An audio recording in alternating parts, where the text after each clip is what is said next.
Well, I'm better today because of you guys. I'll say I'm not still depressed. I am, definitely. That's not unfamiliar. Um, oh, pardon this. I'm gonna do some resin tonight. I'm always spilling. Oh, maybe if I turn off the wheelchair, that would be good. I'll go rolling away. Anyway, thank you. You guys have all been so kind. Um, I need some people to talk to right now. I need to talk about what happened to me.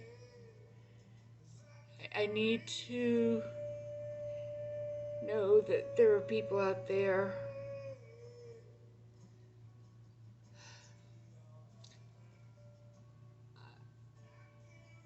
I have some friends who have been so good to me, but I can't.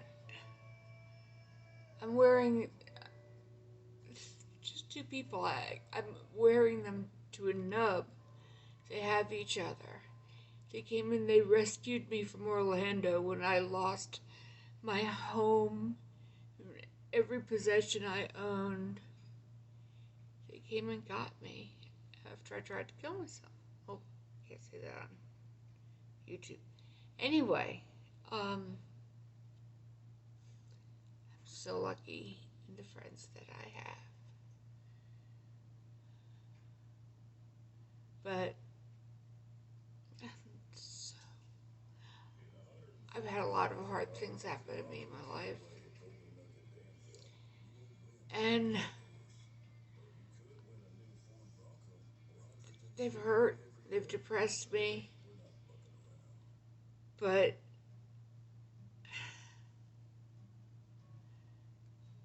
this last one,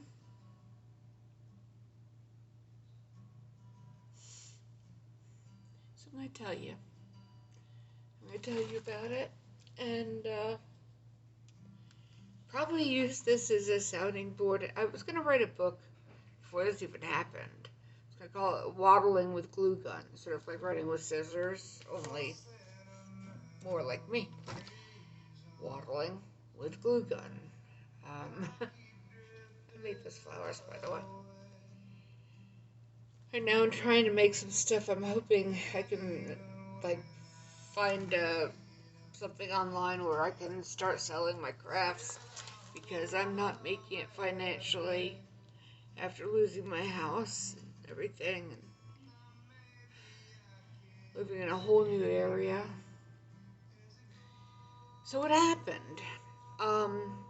I owned a home, which frankly I had inherited the money to buy it from my grandfather, who was a very evil, evil person. That's a story for another day. I inherited enough money that I was able to purchase this pretty rundown, oversized house in Orlando, Florida, 10 years ago.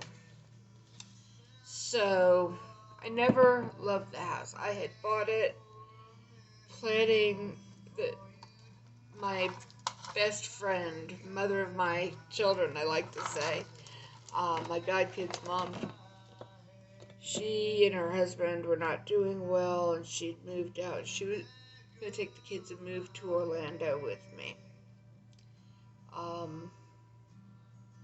Yeah, I'm disabled, so I can't, like, do a lot of home repairs. Heck, I'm not good at cleaning up after myself, for goodness sakes, but I am good with kids. And, I had basically lived with her and her family for years, helping take care of the kids. And that was the happiest time of my life. I've had to talk to one of them tonight.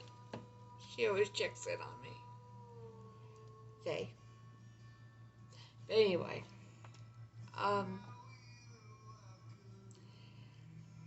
I was supposed to go on ahead, get the house, get settled in and everything, and then when school was over for the year, she and the kids would come join me. And, you know, things were pretty toxic at home for her, so she had moved out. Anyway, that was our plan. Well, they reconciled. She and the kids didn't come to me. So I was on my own with this gigantic house.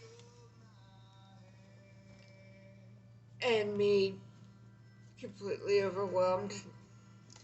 So I had to take in roomers, and that's not a good idea for someone like me because I get all sorts of connected to people, and I want to be everybody's mommy. I never got to be anybody's mommy.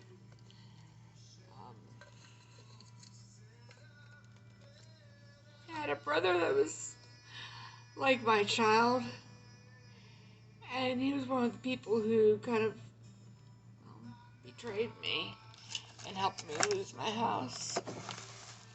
I don't want to say that. I don't know, but he doesn't love me. He told me he doesn't care if I live or die. I don't. Thing is, I know I can be difficult. I'm bipolar. So I'm either very happy or very sad, and very rarely in the middle.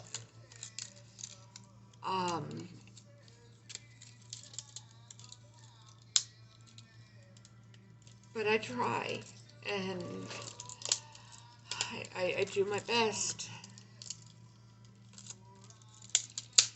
Anyhow, so struggled for years, getting kind of taken advantage of, ripped off, confused, lied to different tenants in the house, and my health kept getting worse and worse.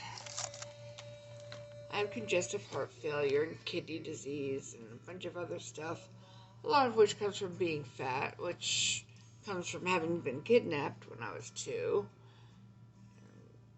being raised around a pedophile. But anyway, another story. See why I'm saying that I was going to write a book, so maybe I'll just use YouTube instead.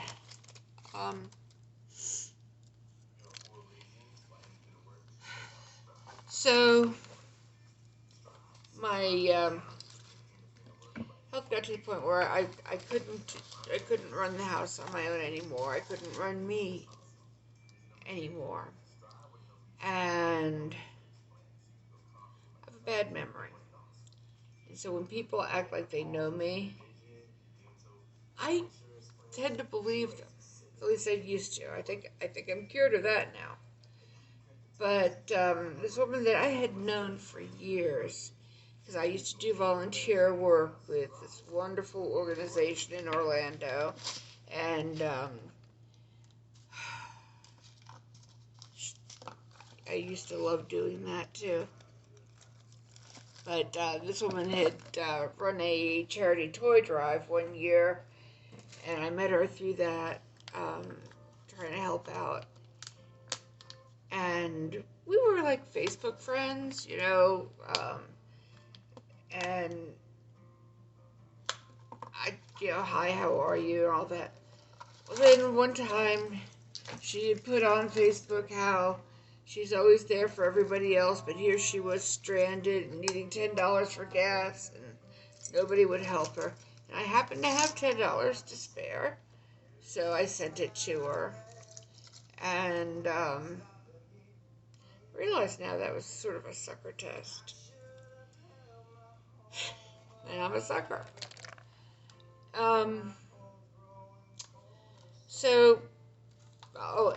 her son, who's the most adorable little boy, they lived over in Pine Hills, which is not a great part of Orlando. Anyway, one time he wanted to set up like a little lemonade stand, only he was doing candy apples, which I adore. But I adore 5-year-old boys even more. So I drove to the other side of town to support his stance. So, that means something to him. We got closer. And so it'll be 2 years, it was 2 years in September. She had come back into town. She had moved out because she said she had a stalker. Now I don't know if that was true or if she was lying to me or what. Anyway, Nicole, well, I knew her as Nicole, but it turned out her legal name was Kamika. She saw that I needed help. She said, listen, anyway, we came to the agreement that she and her little boy, CJ, who is now 10, 11, would move in. God knows I had the room. And she would help me in exchange for free room and board. And then when I died, because no one else wanted this house, when I died, now that's the important part. When I died, I was leaving her the house. And she was happy with that deal. I was happy with that deal. It was fine. Anyway, so last year, I get in the hospital a good amount because of my illnesses and the fact that I'm, huge. But I have a lot of various illnesses. So I had ended up in the hospital this time for like 3 months, starting right after Christmas. My birthday and Christmas were like the whole month of December was my favorite time of year, and I had a kid to celebrate with, so I was really, really happy with that. But I ended up in the hospital, so I didn't really get to do Christmas up for him the way I would have liked to. And Kamika, she would get weird sometimes, but I figured I was getting on her nerves or whatever. And sometimes she would tell me stuff that I couldn't be sure was accurate. It was one of those things where you're just like, this is kind of weird. Anyway, so I'm in the hospital for 3 months, and she knows I get really freaked out in the hospital, feel abandoned and stuff. But she stopped coming by, stopped returning phone calls. It was weird. My brother, he was living at my house at the time, too. He doesn't do hospitals, so I was used to the fact that I wasn't seeing him or hearing from him. Anyway,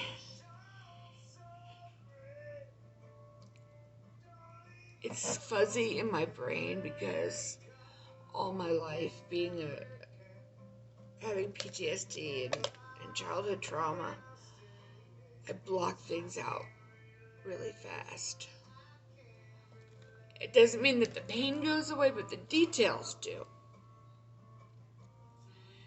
So anyway, from January of this year, I was in the hospital and she was responding less and less, not letting me know what was going on. Oh, we had decided that I was gonna sell the house. We were gonna get something smaller, more manageable that wasn't falling apart, because my house was falling apart. Catch up on the taxes, because I screwed up the taxes. Not good with money. And especially when you don't have any, that's a problem. Anyway, so and I say we because in my mind at that point, we were a team. It wasn't that we owned the house. It was still my house because, remember, she's not going to get it till I die. And I wasn't thinking like, oh, gee, this is a good reason to kill me off. Now I wonder how much of my illness might have been. Anyway, so it doesn't matter. Anyway, I found out just as I was getting ready to go home. And I don't really remember exactly how it came, but found out she had she'd gone and forged what's called a quitclaim deed. She had me sign documents saying that I was going to leave her the house, but the way she did it, the last page was the signature page, and she just kind of switched it over, and she had this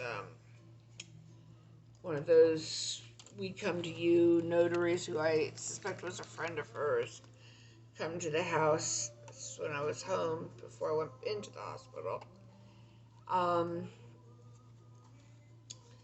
Anyway, so what she did, she switched out the agreement that we had about the house to something called a quitclaim deed, which gave her the house immediately. I didn't know this. I didn't know about the quitclaim deed. But apparently for the 3 months that I had been in the hospital, she'd been very, very busy. She went to one of those like We Buy Ugly Houses type places and sold them the house for half of what it was worth. Had them put all of my stuff on the curb. Birth certificate, child, family heirlooms, all the clothes that I hadn't worn to the hospital,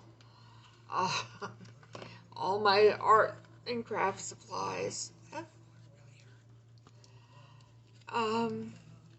My dog and my cat. She got rid of them. I still don't know. God, I hope they're okay. I hope they're okay.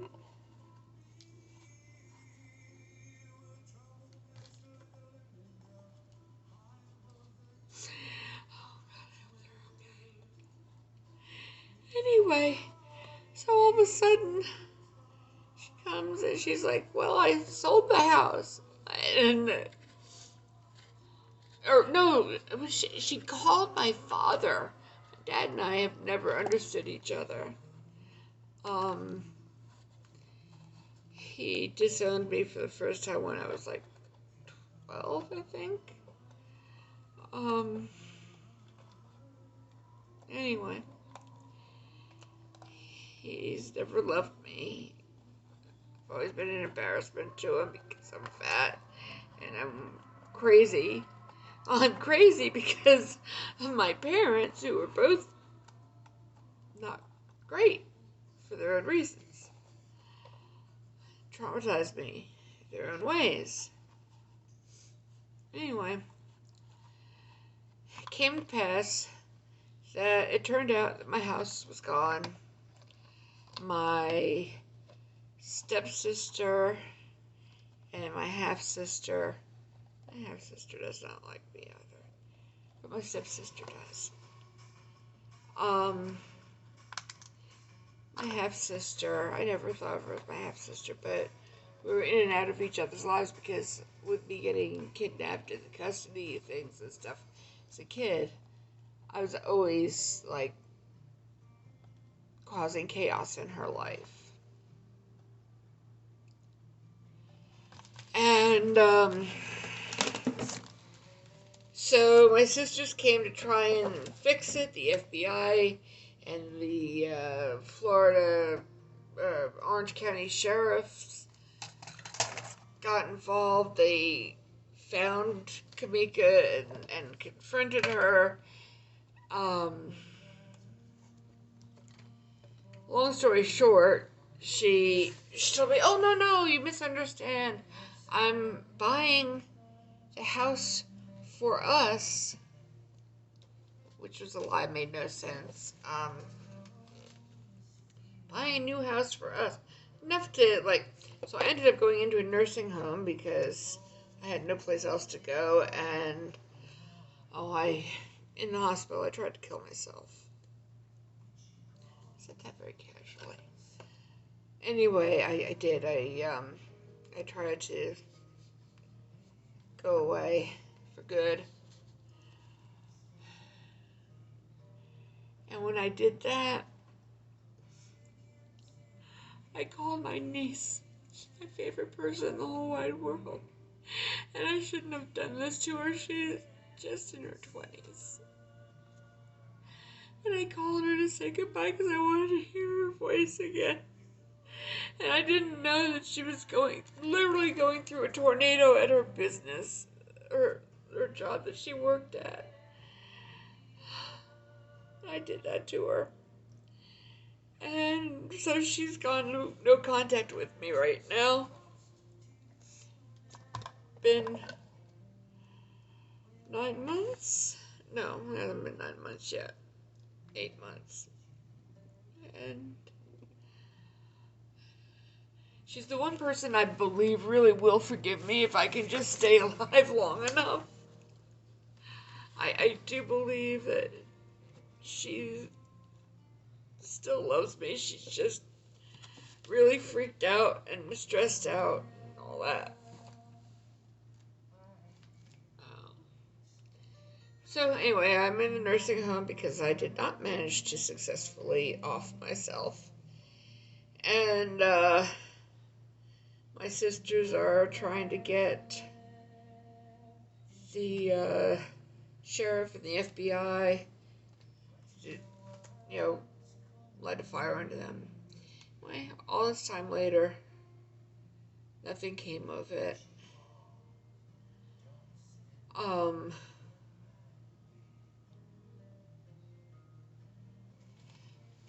This isn't even making any sense. I shouldn't post this. I think I need to erase it.